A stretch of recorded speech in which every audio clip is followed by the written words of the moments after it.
Today I'm going to show you how to replace your alternator in your 98 Jeep Cherokee.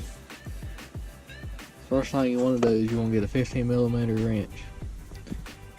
And you're going to loosen this bolt up right here. And there'll be a bolt down here on this pulley, you need to loosen it up. Just enough to be able to pull this belt back. Then you want to come over here and remove your battery tray. The easiest way to get to it. There'll be a bolt right here. This is where your alternator sits. And there'll be a nut on this.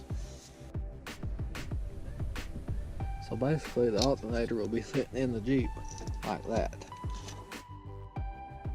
And you'll have another 10mm right here and right there. And there's two nuts you have to take off right there, and those are 7mm. Once you get those done, under here there'll be a bolt right there. It's also 15mm. Once you take it out, you should be able to slide the alternator out. Hope this video helped. Thanks for watching. Please like and subscribe for more.